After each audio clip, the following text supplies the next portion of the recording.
Did some Italian television this weekend. It was on Saturday.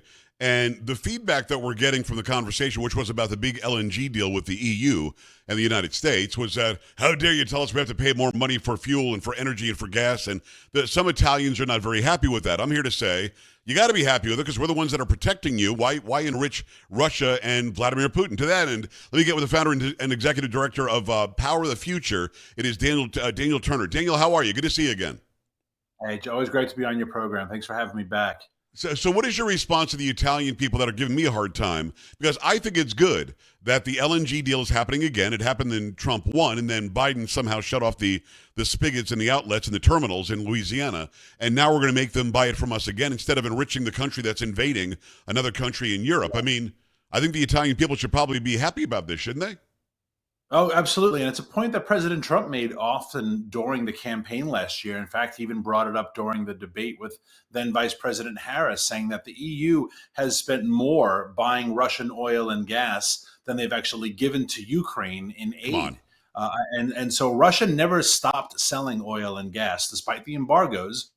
They just sold it to third party mediaries who then acted as brokers, upcharged. And Italy and Spain and France and Portugal and Germany and everyone continued to buy Russian fossil fuels. And Putin made a fortune and that financed his war. So Italy, I don't know how you don't connect the dots here. The Americans did. If you want to stop the war in Ukraine and you want to make Russia weaker, buy our energy. We Yeah. won't invade, we promise. Yeah, we won't. And that's a promise that I can back up as well. I mean, the bottom line is what President Trump said the first time when he made the EU do it. I don't know why Biden would just shut off the terminals. It doesn't make any sense. And then he denied it. He told actually Mike Johnson from Louisiana, I didn't do that. And he said, sir, this is your signature on it. This is, you literally are saying the terminals are shut down. No, I just okayed a study. He didn't know what he was doing. I probably auto-pinned did it. Having said that, Trump sat there with the EU, looked across the table and said, I am not going to continue protecting you through NATO as you're enriching the guy who looks like he's thinking about maybe invading some NATO countries. Now, of course, Ukraine is not NATO, but Poland is, and it's right next door. So Europe is right there, and the war is happening right there. Why would you ever enrich? It would be like buying oil from Hitler in World War II, would it Yeah. not be? Oh, absolutely. And this is where something that President Trump just calls a spade, and the media and the left have to pretend that the sky is not blue, right? They have to pretend that trans women are women, and they have to Right. pretend that they have to lie to themselves. And this is one of the areas when it comes to energy that they've convinced themselves of this lie. And they've convinced themselves that wind and solar are great for Europe. Meanwhile, they pay 3 times what we pay for electricity. They've convinced themselves that buying Russian oil through the Turkish mediaries is somehow not financing the war. And President Trump just speaks very plainly, and it's why he won so overwhelmingly in November. Italians are good speakers, and I can say that I'm half Italian, and I lived in Italy, so we're good at playing with the language to get what we want. But we Right. have to speak honestly and speak plainly. Can we shut down the war machine? It's not your purview, obviously, but through energy, through sanctions on energy, is that the Yeah. biggest business that Russia has? Is selling its energy? Yeah, and Iran as well. And it's why during the first Trump administration, why those two countries were so quiet, because they weren't making any money, because we produced enough energy to export to our neighbors, and we had huge sanctions on Iranian oil. And so Biden reversed all of that. And so we made both those countries rich. And look at what both those countries did, right? Russia invaded Ukraine. Iran has expanded their terrorism. Obviously Israel on October 7th, but the Houthis and rebels in Yemen, in Syria, Hamas across the world, right? So that's what these bad actors do when they have surplus funds. So why do we continue any energy policy that allows them to continue to sell their one lifeblood product, which is energy? It is Daniel Turner. Go to powerthefuture.com, powerthefuture.com. So that deal is now done. Is this the same as it was the first time, though? God forbid a Democrat wins in 2028. Can they undo it again? And why do we want to undo it? Don't we want to sell our stuff? I would think that we would want to. You would think so. And this is the problem with any type of long-term deal that are made by United States presidents. I talked about this a lot when it came to Keystone Pipeline. And people asking, now that Trump won, are they going to restart the pipeline? And my answer was always no, because the pipeline takes 7 or 8 years to build. And what company is going to build anything that cannot be finished before the next presidential campaign. So there is a risk if the wrong people win in 2028, if Gavin president, that all this can be undone. It's why we need legislative solutions, legislative fixes. But yet, sadly, our House and Senate are in a pro forma recess. So, the rest are still working, but somehow they're not. I don't understand it.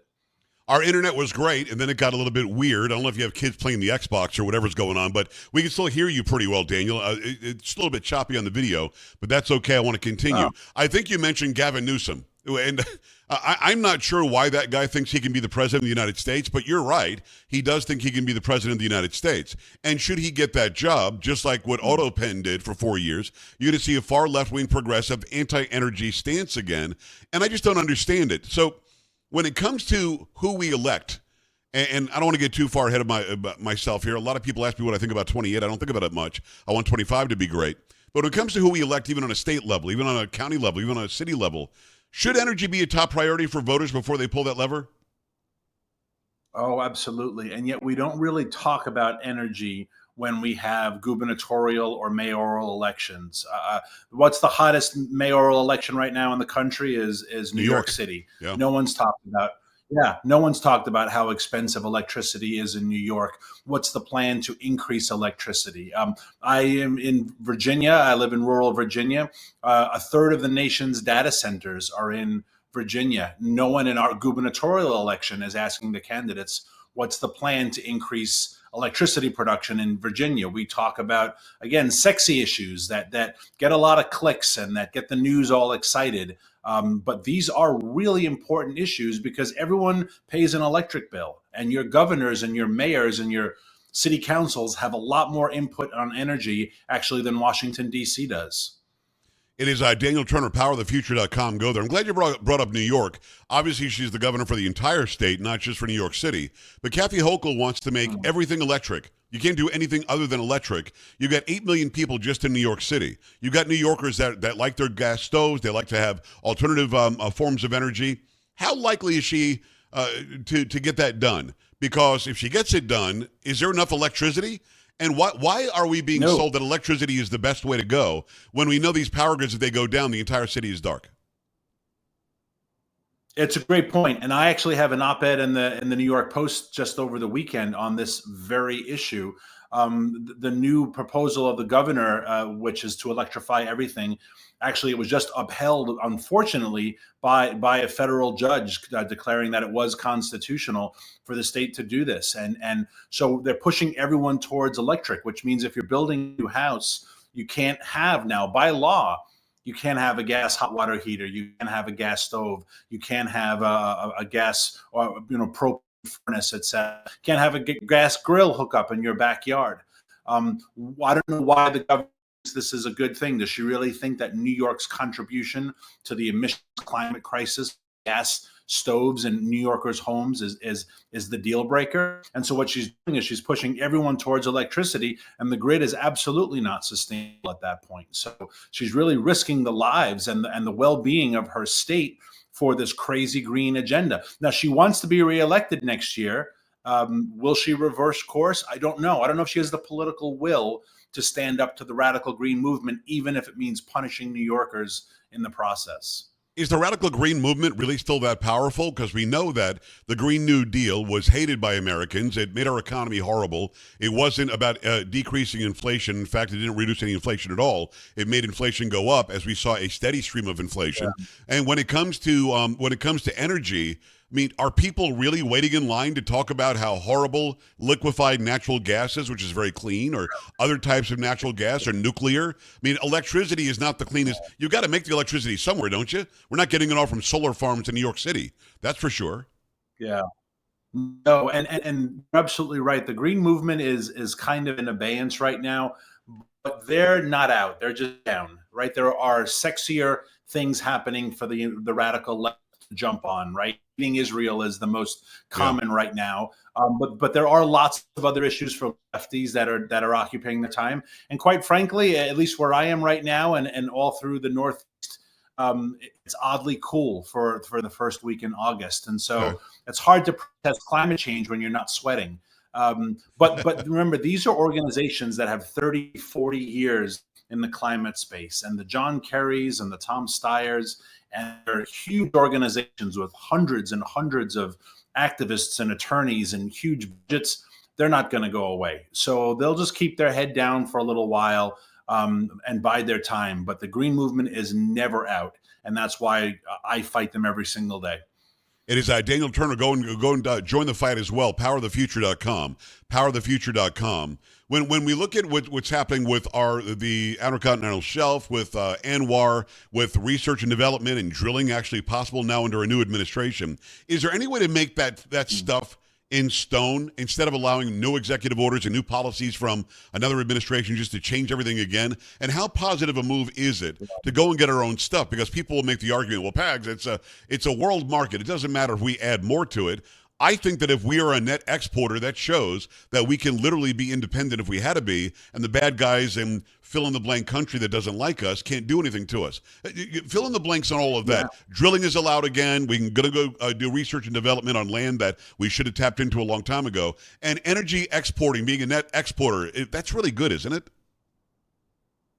It is, and that's why we need legislative fixes here and legislative solutions, which you can't necessarily undo with the next administration, and especially if you don't have super majorities in the House and the Senate, and that's extremely rare to have votes that can repeal legislation, right. And that's why I wish our House and Senate was a little bit more aggressive to put some of these things to codify them. So, for example, last week when Administrator Lee Zeldin at the EPA repealed the endangerment finding, the New York Times lost its mind and the left lost its collective mind. All Lee Zeldin was doing was saying, hey, look, the Obama administration's EPA said, we determined that this is dangerous and therefore we can regulate it.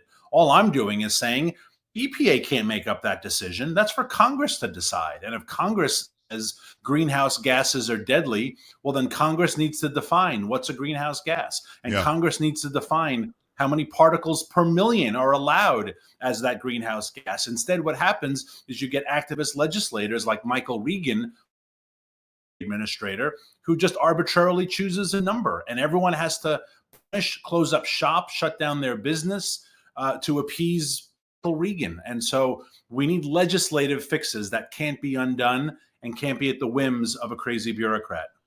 Yeah, was it John Kerry that was in front of a congressional committee and whoever it was that was questioning him, very smart guy, I can't remember his name, but he's questioning him. He said, how many parts per million is the carbon now, or whatever it is that we're studying? And he said what the number was. And he said, do you know what it was in prehistoric times? And Kerry was like, well, it was much higher, but that was a different time, and blah, blah, blah. He's just pontificating. It turns out we've got some of the cleanest air now and some of the lowest levels of carbon that we've seen in a very long time. You have to keep on making the argument that somehow we're adversely affecting it. A, is it true that in like prehistoric times we had much more carbon in the air than we have now? And B, where are we as far as the air that I breathe every day, my children and my family breathes every day? Are we okay? I mean, because they want us to think that it's fully polluted. Conservatives hate air. You know what I mean? I just want some fact. How are we today compared to prehistoric times? So right now, our carbon dioxide levels in the atmosphere are 0.04%. And as a visual of what 0.04% is, right, we 4 pennies on the dollar, et cetera, et cetera. Actually, no, 0.04 of a dollar. But the visual that I came up with is this. We are on the 2-inch line of a football field, not the 1-yard line, right? Not even the half-yard line. We are on like the 1-2-inch line of a football field. And that's what we're fighting over. And it's very hard for me to believe that the entire stability of the planet is hanging on that line. We go from 0.04, 0.040001, that's it. All life is exterminated, every glacier. I just kind of find it hard to believe that our planet is so precarious, especially when our planet every season goes through 110 degree weather temperature swings, right? Where I live in Virginia, we have days that are 100 degrees, and we've had negative 15 last winter, which was bitterly cold, right? So that all of our planet's going to die with that little increase or that little decrease in carbon That was an exchange that John Kerry had with Thomas Massey, who is an MIT graduate, who is a Right. scientist, and he just blew John Kerry out of the water because John Kerry's just a blowhard. Well, he is a blowhard. He's somebody who must be, profiting somehow off of carbon tax and everything else. But when you compare it to times before SUVs, before automobiles, and before we had 8 billion people on the planet, it was worse then. Yeah. Do you know why? Why was it worse then? I don't know why it was worse then. I know the temperature was around 40 degrees hotter, and there was definitely more CO2 in the atmosphere. What brought them down is what Thomas Massey was getting at. It's kind of what I always joke about this when I talk to high school kids. It's the only thing Jurassic Park got wrong, or one of the things it really got wrong. The dinosaurs, when they were roaming the Earth, the average Earth temperature is around 35, 40 degrees warmer than it is now. So Wow. if we made dinosaurs right now, I think they'd all probably freeze to death, quite frankly. But who knows? But why did it get so hot and why did it get so cold, right? Why are the sands of the Saharan Desert seashells? It used to be an ocean. It's not anymore. Those are great questions for God. But to think that in 150 years, we have changed the planet in such a way that's irreparable, when 150 years, over 7 billion years, is not even a blip of the eye. It is Daniel Turner, powerthefuture.com. Powerthefuture.com. Last question, maybe 30 seconds. Is Trump, is he good on nuclear? Does he like nuclear? Do you see the moves that you want to see made there? He is. He likes nuclear. He had those great executive orders on nuclear. He wants to see more of it. There'll be a lot more private sector investment now that there's a stable regulatory environment. It's going to take a couple more years for energy to ramp up to where we need it, but we're headed in the right direction. Good stuff. Daniel Turner, go and support what he does. Powerthefuture.com, powerthefuture.com. Daniel, thanks a million. I appreciate you. Thank you, Joe. It was a good time. All right, brother. We're back after this. Stay right here.